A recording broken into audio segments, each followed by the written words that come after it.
शरीर और इंद्रियों के सहित अंतःकरण की सरलता। जब अंतःकरण में टिंगड़ी शिंगड़ी पाप ठगी तू मैं मेरा तेरा ये हद पाप विकार कुछ नहीं है, तो एक शांति सरल। देखो एक दुख नहीं हो रहे, चलो से चलता है, जोर से धक्का देके चलता है, धरती से चलता है, पता चलता है फलाना आ रहा है। अरे तुम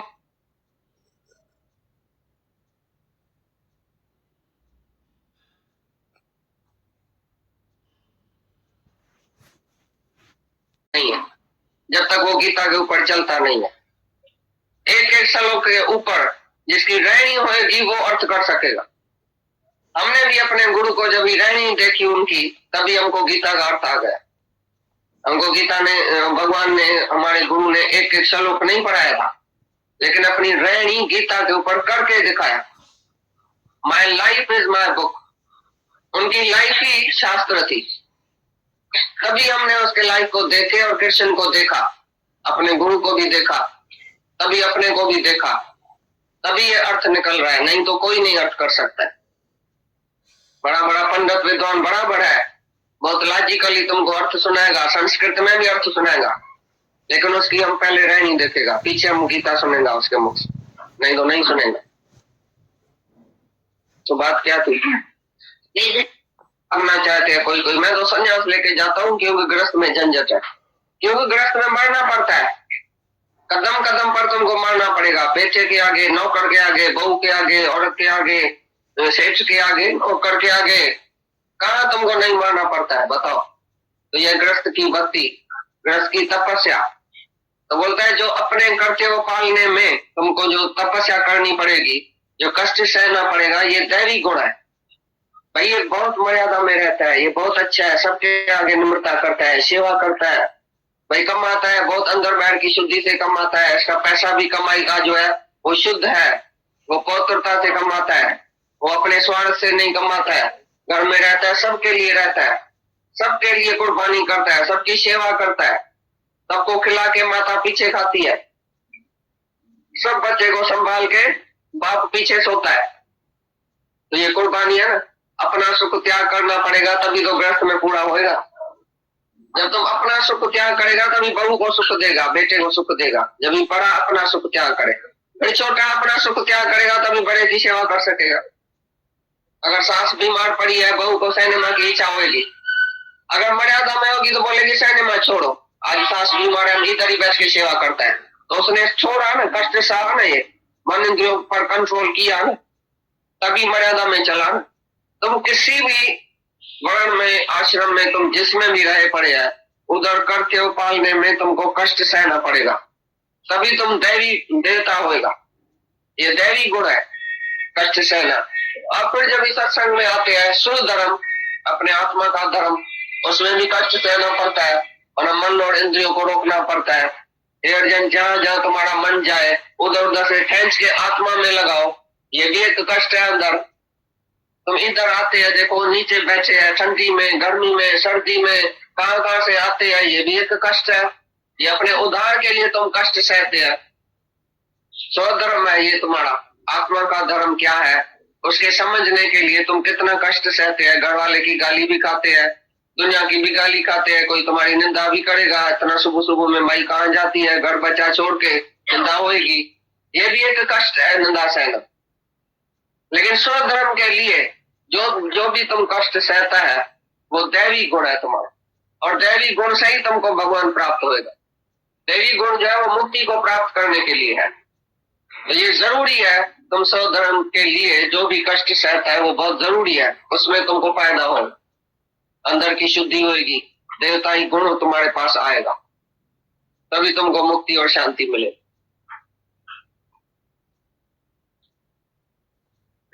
एवं शरीर और इंद्रियों के सहित अंतःकरण की सरलता।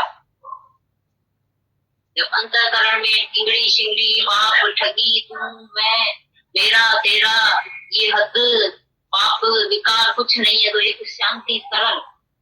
देखो एक दुख नहीं हो रहे, चलो भी ऐसा कोई जोर से चलता है, जोर से धक्का देके चलता है, धरती से चलता है, पता चलता है फलाना आ रहा है। अरे तुम्हारे आने का पता भी किसको नहीं चले, इतना धीरज से चलो, इतना शांति से चलो, एक एक बात में धीरज होना चाहिए, किसी के भी मन को दुख नहीं पहुंचे।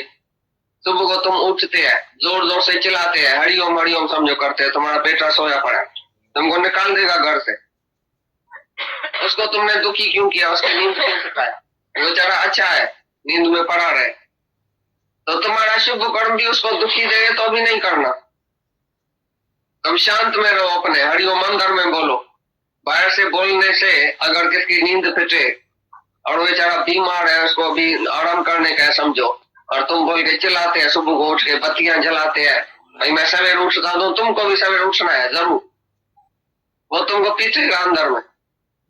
तुम्हारे से किसको दुख नहीं हो। हमारा दादा सुबह को उठता था, बत्ती भी नहीं जलाता, खाली बाथरूम की थोड़ी बत्ती जला के दरवाजा थोड़ा बंद करके उधर ही दाढ़ी उतारना, उधर ही ये सब कुछ नित्य नेम तक कर्म करके 6 बजे 5 बजे निकल भी जाता था घर से, जैसे घर में है ही नहीं, पता भी किसको नहीं लगे कैसे क्या हुआ, कैसे उठा, कैसे गया, कैसे क्या हुआ। मतलब हमारे उठने से, बैठने से, खाने से, तैयार होने से भी दूसरे को कष्ट नहीं मिले। ये मन, वाणी और वचन से और कर्म से किसको कष्ट नहीं दिया। भाई मैं तो इधर सोऊंगा, मैं तो, अरे तो मैं नीचे सोऊंगा, तुम ऊपर सो जाओ, क्या हुआ, मैं बाहर सोता हूँ, तुम अंदर सो जाओ। दूसरे के सहूलियत के लिए अपने आप को कष्ट देता है। भाई तुम सब जियो, मैं चलो मरूं, तुम सब जियो, एक एक बात में किसी को भी वो कष्ट नहीं देता है। ये दैवी संप्रदाय है। भाई तुमको मैंने ये अक्षर बोला, तुमको दुख तो नहीं हुआ, जग माफी ली उसी से, भाई मैंने क्यों जोर से बोला। तुम बेटे से, बहू से, नौकर से, घर वाले से कैसा बोलते हैं जोर से, इधर बोलो हमारे से, जैसा इधर बात करता है तैसा घर में करता है। इधर तुम किसको उठाओ, बोलो पानी गिलास लेके आओ, ये सब हमारे बच्चे बैठे हैं ना, तुम इसको उठाओ, बोलो पानी गिलास लेके आओ, घर में बोलता है कि पानी गिलास लेके आओ कि नहीं। घर में कैसे बात करता है और इधर कैसे करेगा हमारे पास। जैसे भगवान से बात करता है तैसे घर वाले से करता है, कि घर वाले को बोला तुम मुंह रखा है, तुम बेवकूफ है, तुम उठता नहीं है, तुम बैठता नहीं है, तुम सेवा नहीं करता है, इनको तो बोलो सेवा करो। कोई भी तुम्हारे से दुखी है तो तुम पापी हुआ। उनसे पूछो, भाई मैं जो घर में वातावरण में रहता हूँ, मैं जो व्यवहार करता हूँ, तुम मेरे से खुश है? नहीं खुश है तो आज से मेरा मौन है, शांत है। जब वो बोले तुम बोलो, तुम सलाह दियो, तुम बैठो, तुम हमारे साथ खाओ, तुम मेरे को सलाह दियो, तुम ऐसा करो, तभी तुम करना उसके लिए, नहीं तो शांत रहो, पहले मौन रहो, अपने उद्धार के लिए रहो, किसी को भी घर में दुख नहीं पहुंचाओ। यहाँ तक कि दादा खाली बोलता था बत्ती क्यों जलाई है, तो हमने जाके सत्संग में बोला दादा तुम बोलता है बत्ती क्यों जलाई है, घर वाले नाराज होते। बोला हाँ अच्छा हुआ जो मेरे को बताया। एक अक्षर भी बोलना पाप है ज्ञानी के लिए, क्योंकि सब नाराज होगा तुम्हारे से। अज्ञानी जो है वो तुम्हारे से नाराज होता है। कोई भी दुनिया में नाराज क्यों हो गए, तुम्हारा वास्ता क्या है किसी से। तुम शांत में रहो, तुम मन से, वचन से, मन में भी कोई खोटा संकल्प नहीं करना किसके लिए। चाहे वो तुम्हारा दुश्मन हो ना, तुम्हारे से दुश्मनी करे तो भी बोलो ये भगवान है, उसकी आध जुगाद उम्र हो, बहुत बड़ी उम्र हो, चाहे वो द्वेष करे, चाहे द्वेष करे तुम्हारे से, चाहे कितना भी तुमको नुकसान भी पहुंचाए तो भी बोलो मैं नुकसान में नहीं हूँ, ये तो मेरे लिए भगवान है। भगवान की ऐसा वृत्ति दृष्टि रखेगा वो एक दिन भगवान हो जाएगा। लेकिन दूसरा नहीं देखो, मन से भी कभी खराब नहीं सोचो, वाणी से भी एक अक्षर नहीं बोलो सारे दिन में जो दूसरे को दुख हो। इतना तुम शुद्ध और पवित्र हो जाओ। शरीर से भी कोई ऐसा कर्म नहीं करो जो तुम्हारे शरीर के कर्म से किसी को भी दुख हो, किसी को कष्ट मिले तुम्हारे से। तुम बोझ बन के धरती पर रहो, ऐसा कभी नहीं रहना। जहाँ रहो हल्का, तुम खुद अपनी सेवा करो, दूसरे की भी सेवा करो। किसको भी तुम्हारे लिए संकल्प नहीं आवे ये कहाँ बैठेगा, कैसे सोएगा, कहाँ खाएगा, क्या खाएगा, ऐसा हल्का होके बैठो जैसे मैं हूं ही नहीं दुनिया में, मर गया हूं। जैसे कोई मर गया तो उसी का तुमको ख्याल आता है, तो ऐसा क्यों करता है, ऐसा क्यों करता है। तुम भी ऐसे मर जाओ, अपनी शांति में रहो। तो मन से, वचन से, कर्म से, कर्म भी ऐसा कोई नहीं होवे तुम्हारे शरीर से जो दूसरा कोई दुखी होवे तुम्हारे से। ये अच्छी तरह से सोच के बताओ हमको, तो तुम्हारे मन में या वाणी से या कर्म से कोई दुखी होता है? ये दैवी गुण है, बड़े में बड़ा गुण है। कि तुम्हारे अंदर ही द्वेष नहीं है तो बाहर से भी कोई ऐसा कर्म नहीं होगा। तुम अंदर ही जो है वो सेवा करने के लिए आया है, सेवा लेने के लिए नहीं आया है, तो तुम्हारा बाहर से भी कोई ऐसा कर्म नहीं होगा। किसी को भी तुम ऑर्डर सारे दिन में नहीं चलाना, भाई ऐसा करो, तो भगवान को ऑर्डर किया। तुम जाके सारी उम्र सारी दुनिया की सेवा करना, पर किसी को कराना नहीं, ये ऑर्डर नहीं करना कभी। ऑर्डर करता है माना तुम अपना किसको समझता है, भगवान नहीं समझता। अगर इधर ऑर्डर करके दिखाओ, हमारे को ऑर्डर करो, तुम उठ के पानी गिलास भर के आओ, क्यों नहीं करता है ऑर्डर? हम भी तुम्हारे बच्चे हैं, करो ना। तो इधर कौन सी भावना है? भाई नहीं है, भगवान है। तो भगवान कहाँ नहीं है बताओ? There is not God. तुम्हारी औरत भगवान नहीं है, बच्चा भगवान नहीं है, बहू भगवान नहीं है। जिसको बोलता है पानी गिलास तो लाओ, किसको बोलता है पानी गिलास लाओ? तुम उठ के पानी गिलास भर के पिलाओ सबको, क्योंकि तुम भगवान है, सब भगवान है।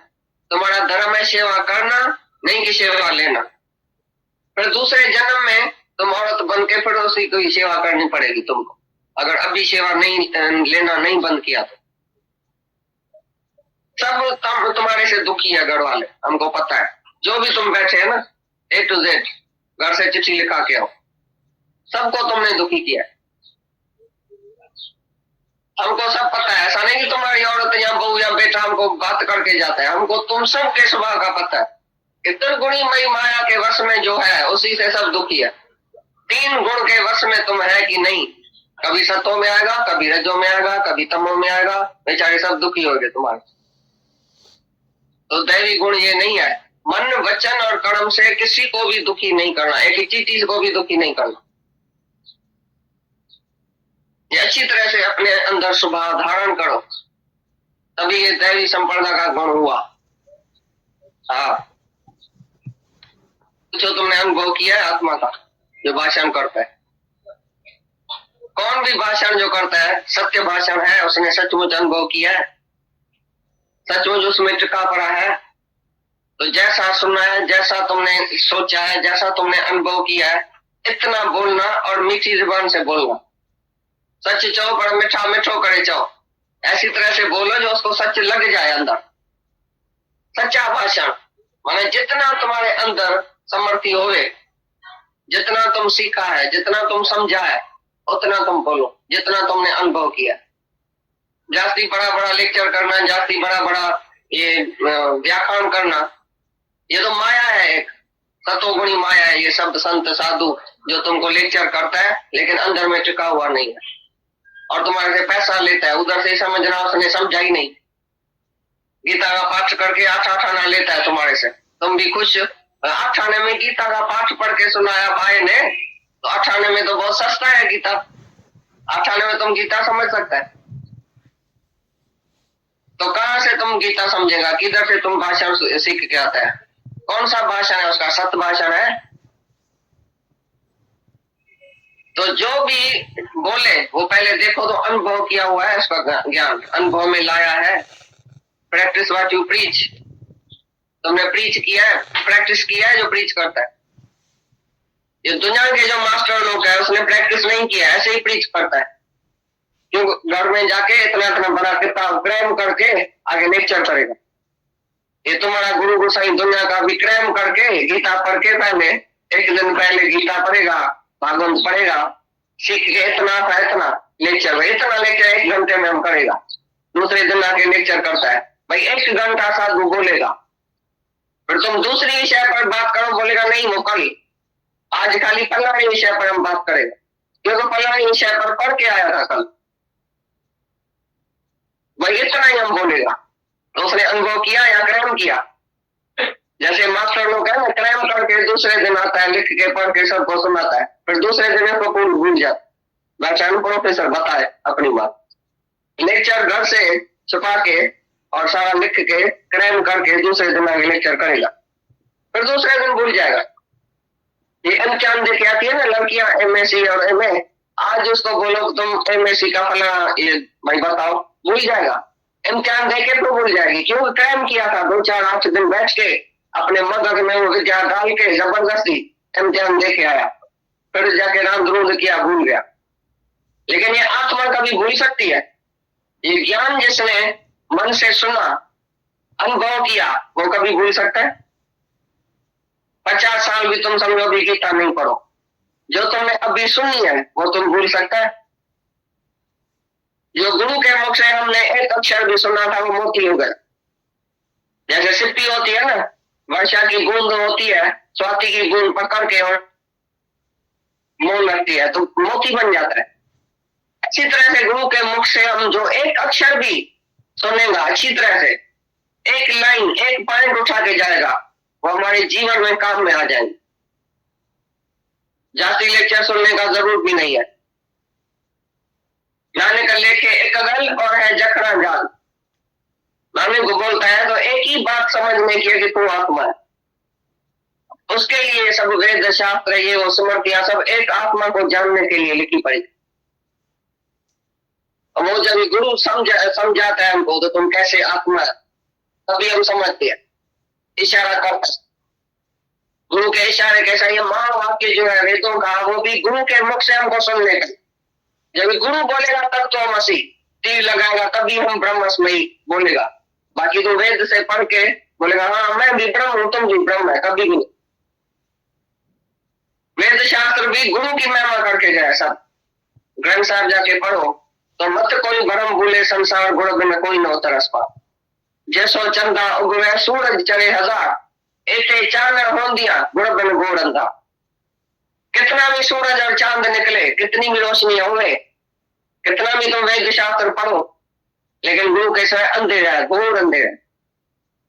तुम गुरु के पास चाबी है, तुम्हारी मत को चाबी लगाएगा, जब ये मत खुलेगी तभी सब वेद शास्त्र अंदर जाएगा और गुरु का वचन ही अंदर जाए। ये विवेक और विचार की चाबी गुरु के पास होती है, वो आके तुम्हारी चाबी खोलेगा, तभी तुम एक एक अक्षर समझ सकेगा अच्छी तरह। सत्य भाषा। हाँ, अर्जुन ज्ञानी चाहे अज्ञानी अपने स्वभाव के वश में है। ज्ञानी ने स्वभाव को वश किया, अज्ञानी स्वभाव के वश में है। इसके लिए ज्ञानी किसको दोष ही नहीं देता है जो क्रोध करे। हजारों गम इधर आते हैं, तुम्हारे में कितने भी अवगुण होंगे, उल्टे चलेंगे, क्या भी करेंगे, कैसा किसका स्वभाव, कैसा किसका स्वभाव।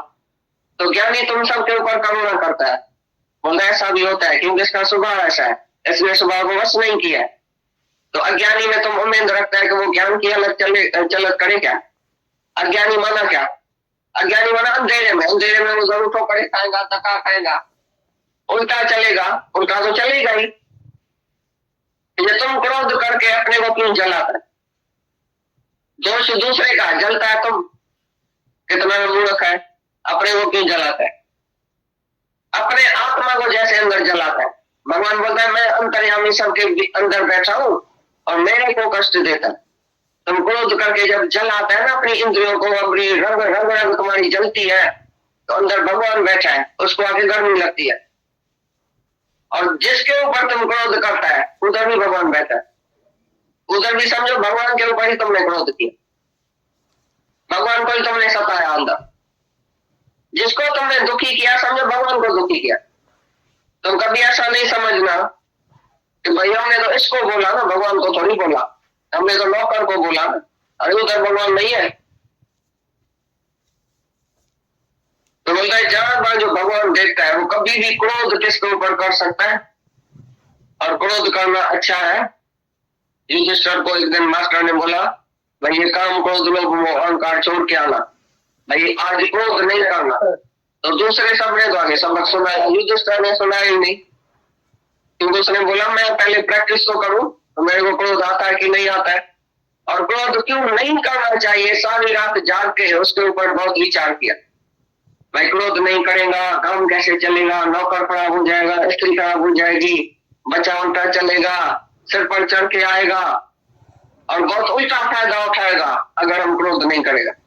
बहुत सी ऐसी बातें उसके अंदर आई, आखिर फैसला किया तो नहीं, क्रोध किसी भी हालत में हमको करने का नहीं। दूसरे दिन गया तो मास्टर ने पूछा भाई तुम सबक सीखे हैं? सबने बोला हाँ जी क्रोध नहीं करना चाहिए।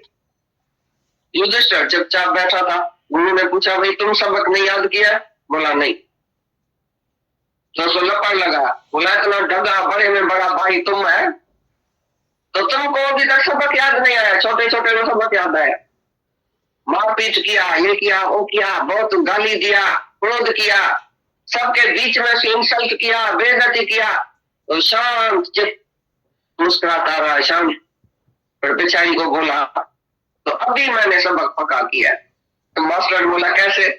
बोला क्यों तुमने इतनी गाली दिया, धक्का दिया, मारपीट किया, बेइज्जती किया, हमको लगी गई और हमको अंदर क्रोध नहीं आया, बिल्कुल। तभी हमने समझा भी मैंने पक्का किया। मास्टर को शर्म आ गया, उसने बोला मैंने तो क्रोध कर दिया तुम्हारे ऊपर और तुमने क्रोध नहीं किया, तुम तो पक्का हुआ मेरे से भी। तो एक एक बात पर तुम भी प्रैक्टिस करके पीछे बात करना, तो तुमको क्रोध आता है कि नहीं। जब सामने वाला कोई अपोजिट चले, तुम्हारे कहने के बरखिलाफ चले, तुम्हारी एक राय है, दूसरे की दूसरी राय है, तो तुमको क्रोध आता है कि नहीं? वो अज्ञान की अलग करता है, बिल्कुल बेवकूफी की, मूर्खता की। तुमको क्रोध आता है कि तुम करो ना, करता है तो नहीं, इसकी बुद्धि इतनी है, भगवान ने इतनी बुद्धि दी है, बस यहां तक ही वो करेगा काम। या तुम क्रोध करके उसको सिखाएगा, तुम्हारा बच्चा कोई पढ़ने में होशियार नहीं है, तो मारपीट बहुत करो उसी को, तो जाति बुद्धि उसकी भ्रष्ट हो जाएगी, तिखी हो जाएगी मारने से। तुम प्यार से उसको सिखाएगा, शायद वो ठीक भी हो जाए उसकी बुद्धि, लेकिन तुम उसको क्रोध करेगा तो क्या होएगा? जाति में जाति क्या होएगा? पहले तो तुम्हारा नुकसान है, तुम्हारे को हाई ब्लड प्रेशर या लो ब्लड प्रेशर जरूर होएगा क्रोध करने से, और फिर दूसरे का नुकसान, वो हमेशा के लिए तुम्हारे को प्यार नहीं करेगा, हमेशा के लिए तुम उसके प्यार से वंचित हो गए, अंदर ही अंदर वो तुम्हारे को द्वेष करेगा। मैं ये क्रोधी है, क्रोधी से साथ भागता है सब लोग, जैसे एक भंगी से। क्रोध एक चंडाल है, चंडाल का रूप है। कैसी भी हालत में तुमको क्रोध नहीं करने, क्रोध आना ही नहीं चाहिए, क्योंकि मैं ही तो हूं, भगवान है उधर। जब क्रोध आए तो तुमको रोना होना चाहिए, तो मैंने भगवान के ऊपर क्रोध किया, उसको कितना दुख हुआ होगा। ऐसा ही वचन अगर मैंने जैसा क्रोध इसके ऊपर किया, ये हमारे ऊपर करता था, तुमको पसंद आता था? तुमको पसंद है कोई तुमको क्रोध से समझाए? गुरु क्रोध से समझाता तो भी बोलता है गुरु जी ऐसा नहीं बोलो, ठंडा हो जाओ, शीतल हो जाओ, गाली नहीं दो, उसको भी समझाने आता है। तो तुम काय के लिए गाली देता है, क्रोध करना है? गुरु का क्रोध होता है चित्र के संबंध, वो नहीं अपने को जलाता है, नहीं तुमको जलाता है। तुम्हारा क्रोध है सच में, जगत को सच मान के, बेटे को सच मान के, और तुम समझता है मेरा कुछ नुकसान होता है, तभी तुम क्रोध करता है। और गुरु का तुम्हारे से कोई वास्ता ही नहीं है, तुम सुधरो या नहीं सुधरो, उसको खाली करुणा है, प्यार है तुम्हारे लिए, इसके लिए क्रोध करता है।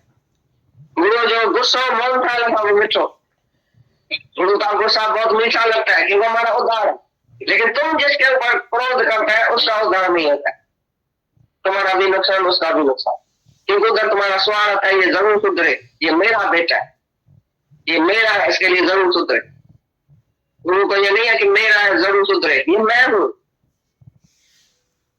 ये अच्छी तरह से बात समझना, तो तुमको क्रोध आता है कि नहीं, तुम समझो बैठे हो अपनी बात करो, हम समझे कि दैवी संप्रदा वाला है कि आसुरी संप्रदा वाला है। तुम क्रोध किसको आता है? आसुरी वाले को आता है कि दैवी वाले को आता है? तुम्हारी औरत में, तुम्हारा बच्चा, तुम्हारा नौकर, तुम्हारा सेठ, तुम्हारा कोई भी तुमको सच्चा प्यार नहीं करेगा अगर तुम क्रोधी हो। तुम्हारा ऑफिसर समझो क्रोधी है, तुम उसको प्यार करेगा? करेगा, बोलेगा ये समय नहीं आ गया ऑफिस में, अरे क्यों आया है, ये राक्षस आ गया, अभी पता नहीं क्या करे। तुम भी घर में जाएगा, बच्चा बोलेगा ये बाबा आया क्यों है घर में, अच्छा था, सत्संग में बैठा था, गुरु को हमारे को आगे बोलता है ये सबको बांध के रखो इधर, घर में नहीं भेजो, ये घर में रहने के लायक नहीं है, क्रोध कर। जब भी तुम जाता है वो दुखी होता है घर वाला, तुम घर से बाहर है वो बड़ा सुखी है,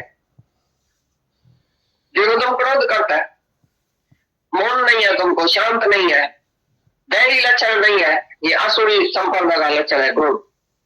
क्रोधी को कोई दुनिया में रहने नहीं देता है, क्रोधी के सामने नहीं जाएगा, उसका दर्शन भी नहीं करेगा।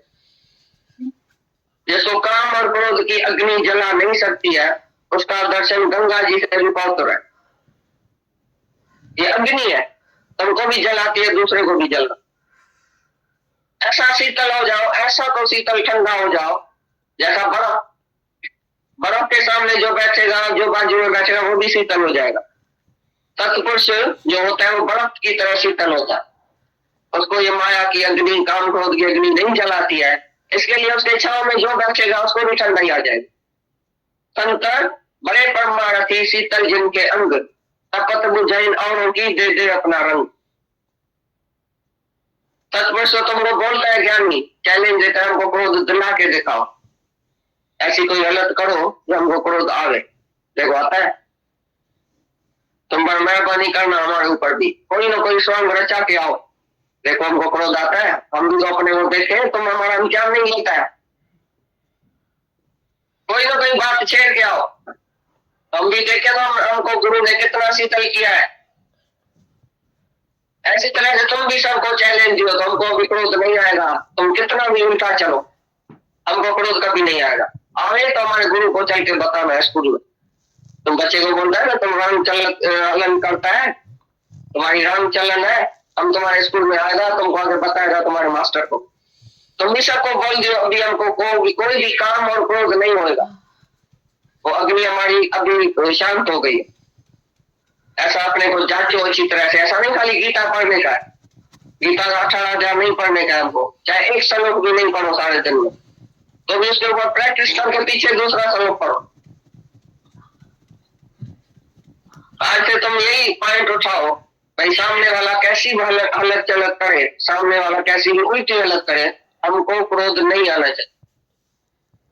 ऐसा हो सकता है तुम्हारे से कि नहीं? मुश्किल है,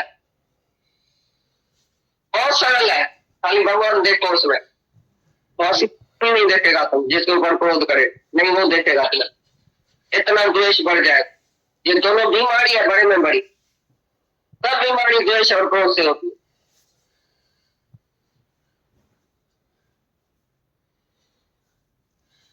या वैसे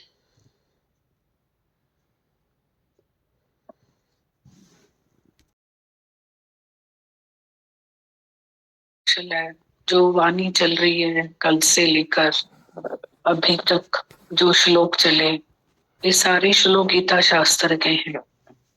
और गीता भगवान हमें गीता शास्त्र, अर्जुन कृष्ण का जो संवाद है वो हमारे सामने हमारे साथ उनका संवाद है। गीता भगवान और हमारा संवाद है आपस में। मतलब वो इतने आर्टिस्ट हैं, कृष्ण के सामने अर्जुन तो बोलता गया, वो संवाद था उनका, और वो बोलते गए, जवाब देते गए। हमारा तो हमारी मौन में भी हमारे साथ संवाद करता है, और बिल्कुल यही फील होता है कि वो हमसे ही बात कर रहे हैं। हम अपनी बात बोलते भी नहीं। वो इतना होशियार डॉक्टर है, डॉक्टर के पास हम जाते हैं तो उसके पास वो नजर थोड़ी है कि मेरे पेट में दर्द है या सर में दर्द है। वो बोलेगा बोलो बोलो क्या तकलीफ है।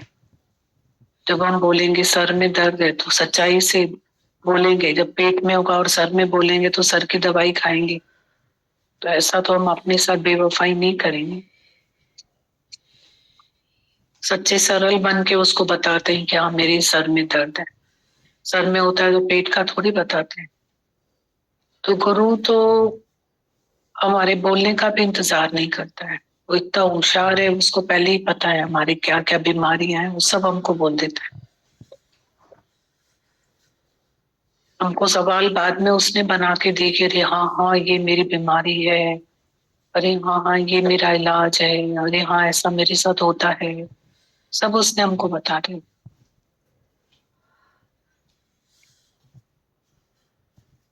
तो ये जो गीता शास्त्र का संवाद, अर्जुन कृष्ण का जो संवाद है, कल से वाणियां चल रही हैं, इतना कंट्रोवर्शियल है। लोग बोलते हैं, बात उनके लोगों की नहीं है।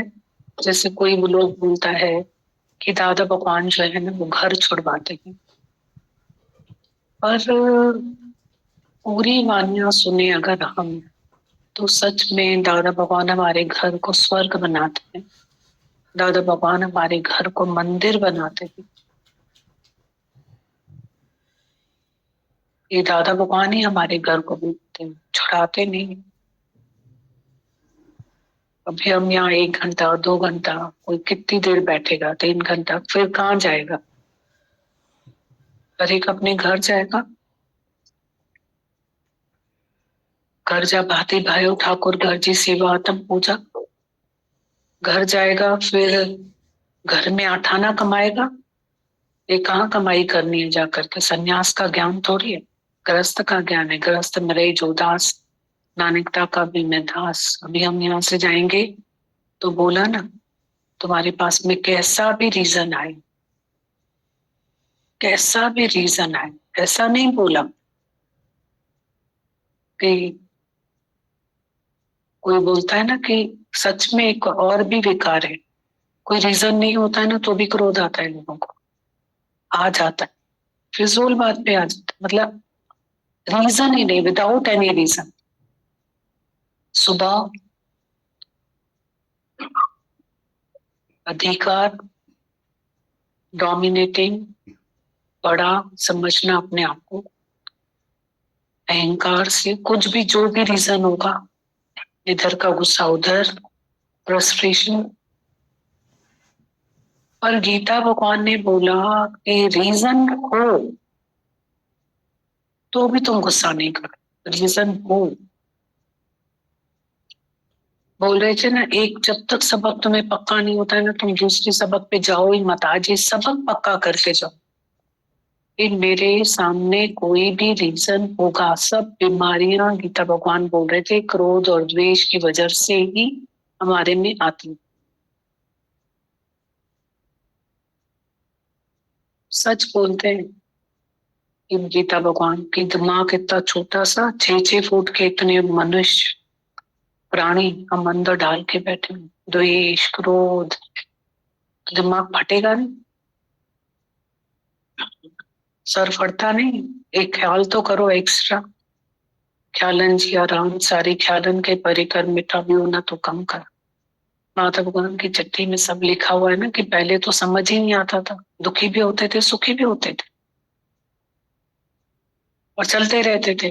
पर अब इतना अच्छा लिखा था उन्होंने कि ये जो सच, निज, प्योर, पवित्र, पाक ज्ञान तुम्हें मिला है, अब अगर ये अंदर तुम्हारे जाएगा ना तो तुम चैन से बैठ नहीं पाओ। तुम्हें सब पता चलेगा कि this is fault, this is my fault, ये मेरी गलतियां हैं, मुझे ऐसा नहीं करना चाहिए, मुझे ऐसा नहीं होना चाहिए।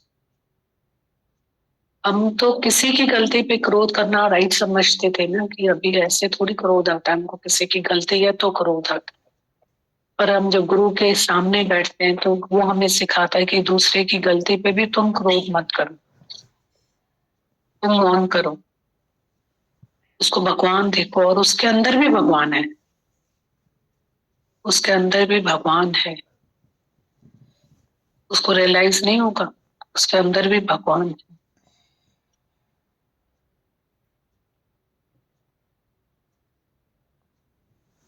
बोला तुम किसी का भी दिल दुखा के चैन से सो थोड़ी पाओगे।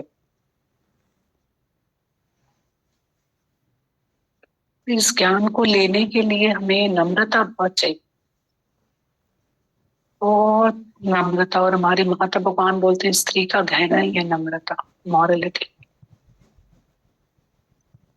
अगर हम इस ज्ञान को लेने के लिए अपने अंदर में मॉरलिटी को नहीं रखेंगे तो स्पिरिचुअलिटी कहाँ से आएगी हमारे लिए? सेकंड क्लास का सर्टिफिकेट लेके बैठेंगे तभी तो थर्ड की पढ़ाई शुरू होगी और सर्टिफिकेट मिलेगा पढ़ाई थर्ड का। सेकंड का नहीं होगा तो थर्ड का कैसे पढ़ाई में एंटर होंगे और पढ़ाई करेंगे? एक मॉरलिटी बहुत इंपॉर्टेंट है और दूसरी नम्रता बहुत इंपॉर्टेंट। बाकी तो हम कुछ भी बातें करें उससे कुछ नहीं होता। गीता भगवान बोल रहे थे लेक्चरर थोड़ी चाहिए, अनुभवी पुरुष चाहिए जिसकी मौन से भी कोई सीखता है। ज्ञान डे 1 से लेकर टिल एंड अपने लिए है। 4 आना मैं सुनूं अच्छे से, 8 आना मैं कमाऊं अपने लिए। 4 आना ये गुरु ने विंदुर जो दी है, अगर हम किसी से बात करते हैं तो मेरा उद्धार होता है। ये है सच्ची नम्रता। ये नम्रता से मैं ज्ञान अपने लिए लूं। नम्रता स्त्री का गहना।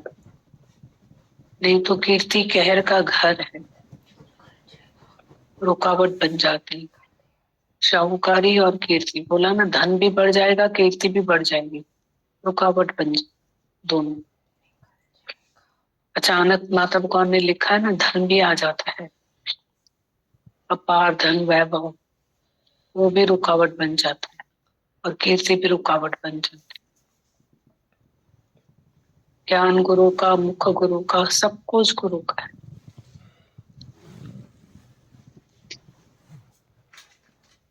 बहुत दादा भगवान इतने ब्रॉड हैं, सबको फ्री छोड़ देते, करो, पूरी इतनी बड़ी दुनिया है, मेहनत करो एक दूसरे के साथ। कितनी बड़ी दुनिया, इतना थोड़ी, इतनी बड़ी दुनिया।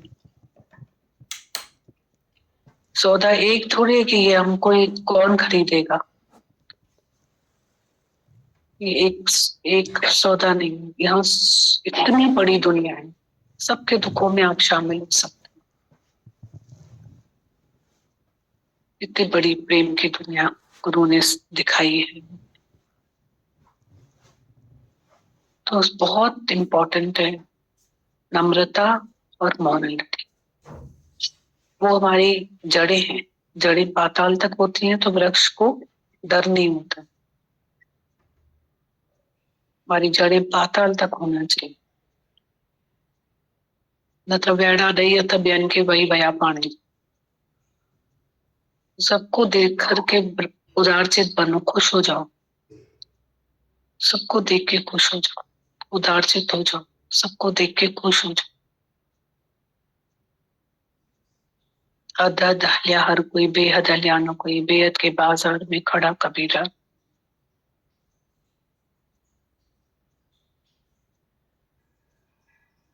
कैसे पहले दिन गुरु के पास में गए थे तो जिस मिलिए चित्त हो आनंद, सतगुरु ताको कहे। कैसे वो अट्रैक्ट करता है, इंस्पायर करता है, एनकरेज करता है, ट्रांसफॉर्म कर देता है। पर ना, हम लोग आते तो हैं सत्संग में, बरसों हो जाते, पर सौदा वो करना बहुत इम्पोर्टेंट है। जो मेरा सो तेरा, जो तेरा सो मेरा, गुरु के साथ सौदा करना है। नहीं तो आते तो हैं पर डिसमिस करके समय निकाल देते। घनी गुजरी बाकी थोड़ी, थोड़ी भी अब जाए, इसका फायदा लेना चाहिए। कमाई होनी चाहिए, हमारे घर कमाई आनी चाहिए, नहीं तो सिर्फ हम आना जाना करके कहीं रुकना नहीं चाहिए समय को। तभी माता भगवान की हर चिट्ठी में लिखा हुआ वैराग्य बहुत इंपॉर्टेंट है।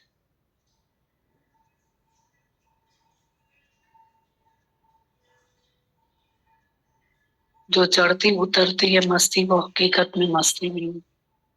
थोड़ी खुशियां, थोड़ी गम सह लेना, ये ब्रह्म ज्ञान है। बहुत वीकनेसेस है हमारे अंदर। Weakness is death, life is strength. कितना ध्येय अध्यास चिपका हुआ है नारियल के छिलके की तरह। नारियल कैसे छिलके से चिपका हुआ है, ध्येय अध्यास कितना चिपका हुआ है जीव भाव।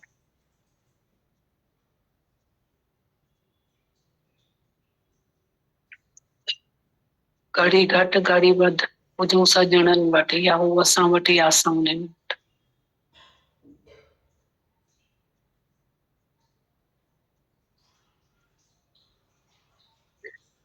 जोत से जोत जगाते चलो, प्रेम की गंगा बहाते चलो। ये ज्ञान जो है यूनिफॉर्म है, मुस्कुराता हुआ चेहरा, स्माइलिंग फेस और शुक्राना। स्माइलिंग फेस में रहे, मुस्कुराएं और शुक्राना करें।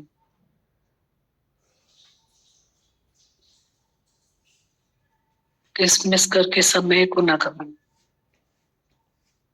तो शरीर कितना बेवफा है। काॾे तुंहिंजो जोबन वयो, काॾे तुंहिंजी जवानी, काॾे तुंहिंजी सूंह वई, सब जग फानी।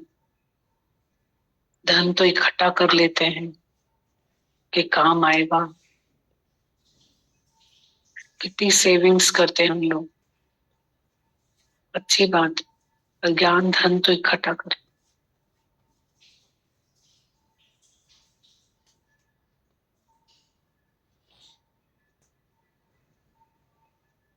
वो भी बहुत इम्पोर्टेंट है।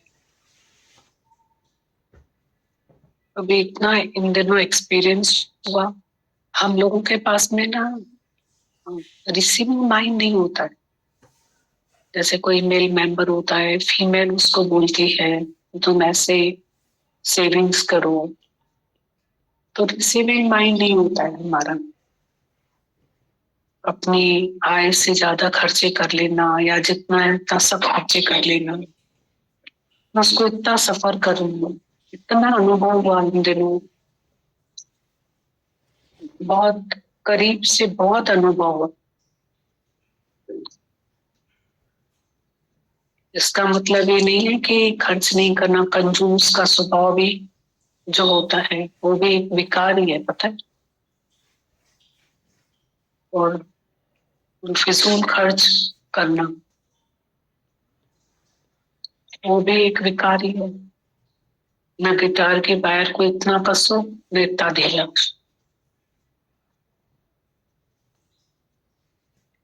लेटर पढ़ते हैं ना लोग, 16 कला वाला, उसमें कितनी बातें लिखी हुई, बहुत अच्छा लेटर इसमें है।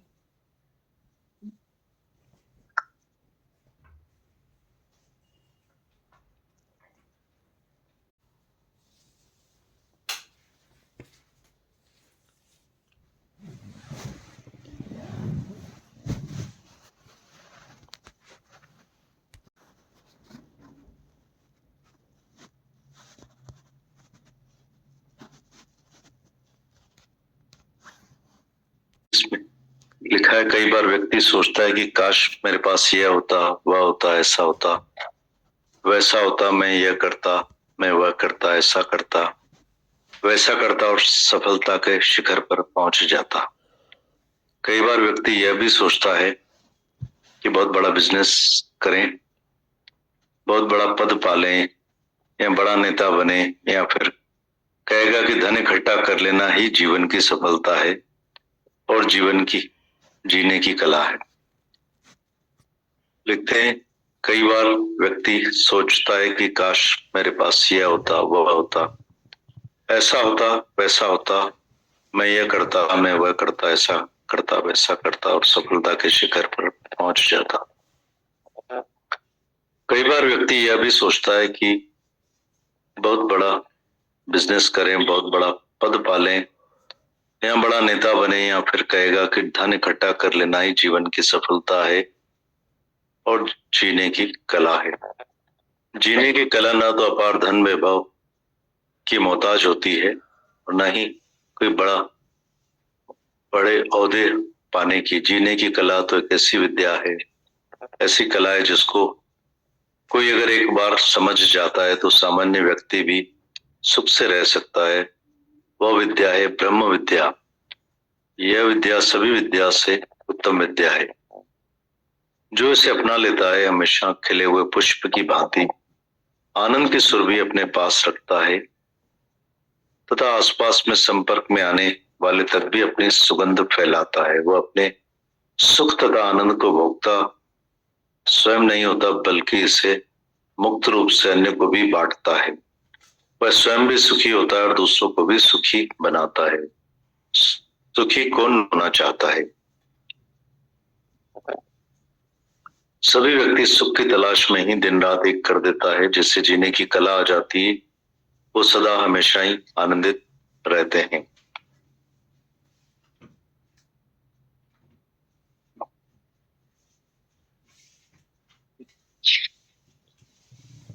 ये 16 पॉइंट्स हैं जीने की कला के, पढ़ते हैं। पहला है, बातचीत में मैं का प्रयोग हमें कम से कम करना चाहिए।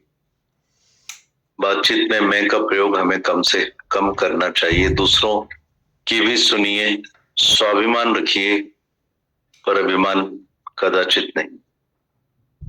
बातचीत में मैं का प्रयोग कम से कम करना चाहिए। दूसरों की भी सुनिए, स्वाभिमान रखिए पर अभिमान कदाचित नहीं।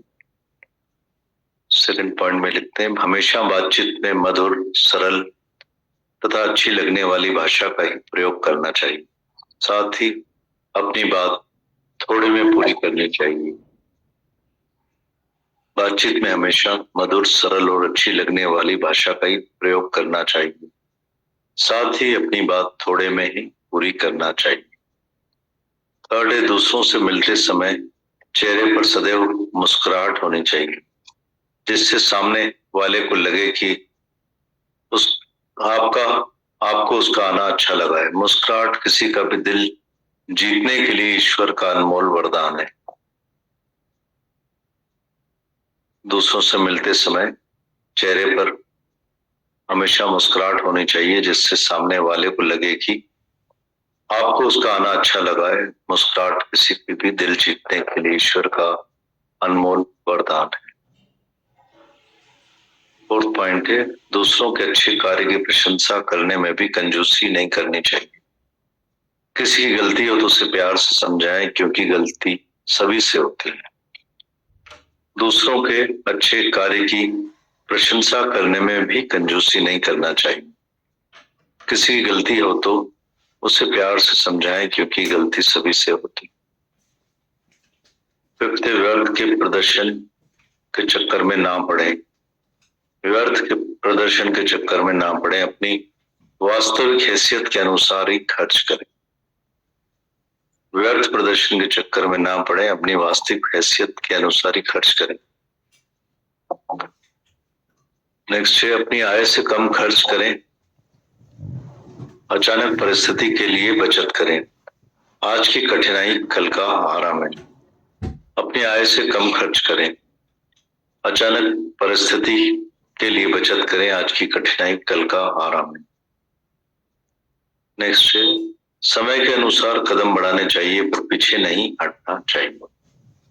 समय के अनुसार कदम बढ़ाने चाहिए, पर पीछे नहीं हटना चाहिए।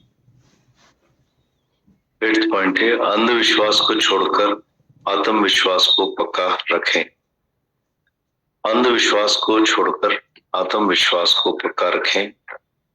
नाइन्थ है, जीवन में सच्चा अच्छा मित्र बनाएं, जो हमेशा एक दूसरे के काम आए। जीवन में सच्चा अच्छा मित्र बनाएं, जो एक दूसरे के काम आए। 10th है, समय तथा प्रकृति परिस्थिति में अनुकूल आचरण का अवश्य ध्यान रखें। समय तथा परिस्थिति में अनुकूल आचरण का अवश्य ध्यान रखें। खुशी के मौके पर मनुष्य जैसा चेहरा और गमी के मौके पर मुस्कुराहट चेहरे पर न लाएं। किसी की दुखती रग को ना छेड़ें। खुशी के मौके पर मनुष्य जैसा चेहरा और गमी के मौके पर मुस्कुराहट चेहरे पर न लाएं। किसी की दुखती रग को ना छेड़ें। समय तथा परिस्थिति में अनुकूल आचरण का अवश्य ध्यान रखें। 11th है, दूसरों के दुख सुख में अवश्य भागीदार बनिए, फिर देखिए दूसरे भी आपके सुख दुख में कैसे सहयोगी बनते हैं। दूसरों के सुख दुख में अवश्य भागीदार बनिए, फिर देखिए दूसरे भी आपके सुख दुख में कैसे सहयोगी बनते हैं। 12th है, जीवन में कभी असफलता से ना घबराएं। जीवन में असफलता से कभी ना घबराएं। अब्राहम लिंकन जिंदगी में लगातार असफल होते रहे, फिर भी उन्होंने साहस नहीं छोड़ा, आखिर वे अमेरिका के राष्ट्रपति बने। जीवन में कभी असफलता से ना घबराएं। इब्राहिम लिंकन जिंदगी में लगातार असफल होते रहे, फिर भी उन्होंने कभी साहस नहीं छोड़ा, आखिर वे अमेरिका के राष्ट्रपति बने। 13th, अगर तुमने किसी के लिए धारणा बना ली है और वास्तविक स्थिति वैसी नहीं है, तो अपना मन बदलने में हिचकिचाए नहीं। जानते हुए गलती करने से उसे सुधार लेना अच्छा है। अगर तुमने किसी के लिए धारणा बना ली है और वास्तविक स्थिति वैसी नहीं है, तो अपना मन बदलने में हिचकिचाए नहीं। जानते हुए गलती करने से उसे सुधार लेना अच्छा है। 14th पॉइंट है, ईश्वर पर भरोसा रखें। मुश्किलात में भगवान का ही साथ सदैव काम में आता है। ईश्वर पर भरोसा रखें। मुश्किलात में भगवान का ही साथ सदैव काम में आता है। 15th है, दूसरों की बुराई करने से बचिए, अपनी बुराई करने वालों से ईर्ष्या ना करें। दूसरों की बुराई करने से बचिए, अपनी बुराई करने वालों से ईर्ष्या ना करें, बल्कि अपने अंदर जांचो कि कोई बुराई तो नहीं पनप रही है। दूसरों को बुराई करने से बचिए, अपनी बुराई करने वालों से ईर्ष्या ना करें, बल्कि अपने अंदर जांचें कि कोई अंदर बुराई तो नहीं पनप रही है। 16 है, दूसरों की सफलता से ईर्ष्या ना करें, अपनी असफलता से खींचिए नहीं। ऐसा करने से अपना ही नुकसान होगा। यदि आप सुंदर और संपन्न नहीं है तो कोई बात नहीं। अगर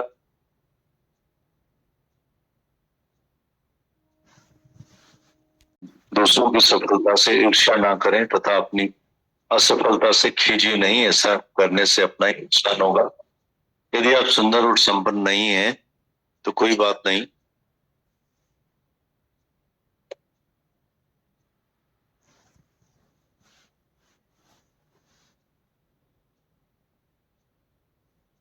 साथ कोई भी नहीं होता और हंसने वालों के साथ सभी होते हैं। रोते रोते जीना भी कोई जीना है और हंसते हंसते भी आप जी सकते हैं।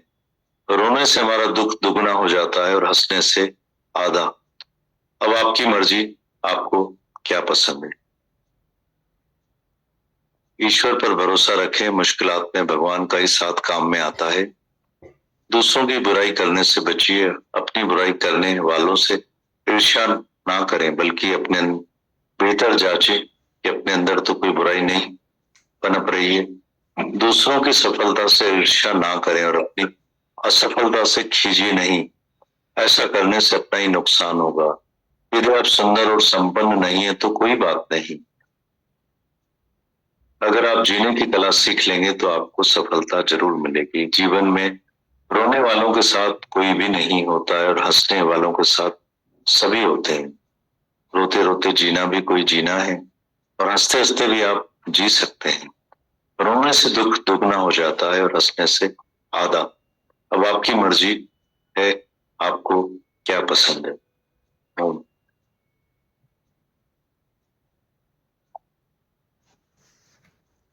भगवान का पढ़ते हैं, लिखते हैं गीता भगवान, चुप करके बैठने से किसी मनोरंजन व्यस्तता में बैठना अच्छा है। चुप करके बैठने से किसी मनोरंजन में व्यस्तता में बैठना अच्छा है। सारा वक्त ज्ञान भी सोचना नहीं है। पर 8वीं पर मन एकाग्रता में आत्मा में हो, बाकी शरीर से कैसे भी कर्म होते रहेंगे तो सब सेवा ही है, कर्म उपासना है। मनोरंजन में खेल है, मन में खुशी है तो कोई कर्म उलझाएगा नहीं। गुरु के प्यार में जिसको विश्वास है वह लाड़ में झूमता रहेगा, कभी नहीं सोचेगा कि गुरु नाराज है। जो अपनी आत्मा को जानकर मन के कहने में लगकर दुखी सुखी होता रहेगा, अपने को राजी नहीं रखेगा, उसे ऐसा दिखेगा मानो गुरु नाराज है। पर तुम और मैं तो असल से पहले से ही एक ही है। तुम्हें सपने में भी संशय नहीं आना चाहिए। तुम्हें बहुत खुशी होना चाहिए। फुटबॉल की तरह नाचती रहो कि मैं और भगवान एक ही है। तो मेरे से राजी है और मैं उससे। असी तो पिरिंजा पिरी असांजा, हम तो प्रीतम के हैं और प्रीतम हमारा है। तुम खुशी में 5 किलो मोटी और लाल होकर दिखाओ, इसके बाद मिले तो तुम मोटी होकर आकर मिलना, तभी मैं समझूंगी तुम्हारा प्यार और विश्वास पक्का है। मन में एक भी ख्याल आने नहीं दो। मन बदमाश है, शक और डर देता है। तो निश्चय रखो कि एक ही है, दो है ही नहीं। गीता भगवान। लिखते, चुप करके बैठने से किसी मनोरंजन में व्यस्तता में बैठना अच्छा है। सब वक्त ज्ञान भी सोचना नहीं है। 8वीं पर मन एकाग्रता में आत्मा में हो, बाकी शरीर से कैसे भी कर्म होते रहेंगे तो वो सब सेवा ही है। कर्म उपासना है, मनोरंजन है, खेल है।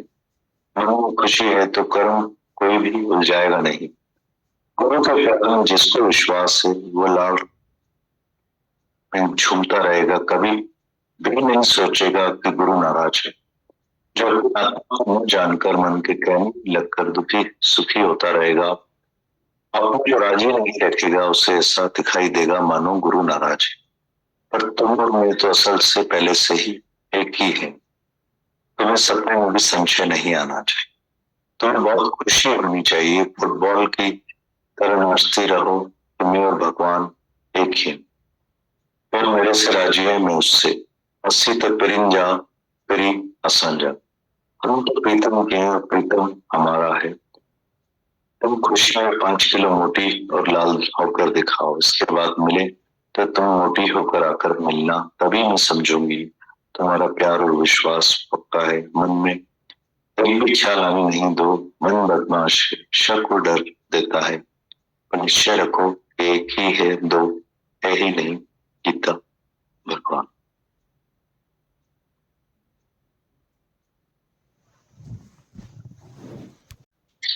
दादा भगवान लिखते हैं, ओ लॉर्ड, हे प्रभु, हे खुदा, हे सच्चे बादशाह, तो सभी के दिलों में समाया हुआ है। इस जगत की हर चीज में तेरा ही नूर है प्रभु। हमें ऐसी नूरानी नजर दे कि हम हर बंदे में तेरा नूर देखें और सभी की हिफाजत तेरी ही सेवा समझ कर करें। हमें ऐसी शक्ति दे प्रभु कि हम ना किसी का बुरा देखें, ना किसी का बुरा सुने, ना ही किसी को बुरा कहें। अगर किसी के बुरे शब्दों से या बुरे कामों से हमें दुख पहुंचता है तो भी हम विचलित ना हो और शब्दों से या कुकर्मों से दूसरे को दुख पहुंचाएं। हे प्रभु, हमें नम्र बना, उदार बना और क्षमावान भी। हम सब खुश रहें, मुस्कुराते रहें और दूसरों के होठों पर भी मुस्कुराहट लाएं। तुम हमेशा तेरी शुक्रानों के गीत गाएं और ये पंक्ति हंसी खुशी तुम्हारे चरण कमलों में समर्पित है। फॉरगिव एंड फॉरगिव दादा भगवान।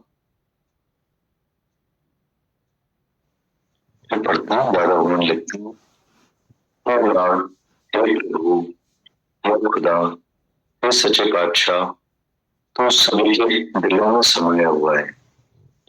इस जगत की हर चीज में तेरा ही नूर है प्रभु। हमें ऐसी नूरानी नजर दे कि हम हर उम्र में तेरा ही नूर देखें और सभी लोगों की हिफाजत तेरी ही सेवा समझ कर करें। हमें ऐसी शक्ति दे प्रभु कि हम ना किसी का बुरा देखें, ना किसी का बुरा सुने, ना किसी को बुरा कहें। अगर किसी के बुरे शब्दों से या बुरे कामों से दुख पहुंचता है तो भी हम विचलित ना हों, अब शब्दों से कुकर्मों से दूसरे को दुख पहुंचाए। हे प्रभु, हमें नूर बना, उदार बना और क्षमावान भी। हम सदा खुश रहें, मुस्कुराते रहें और दूसरों के होठों पर भी मुस्कुराहट लाएं। हम तेरे शुक्रानों के गीत गाएं और ये पंक्ति हंसी खुशी अपने चरण कमलों में समर्पित है। फॉरगिव दादा भगवान।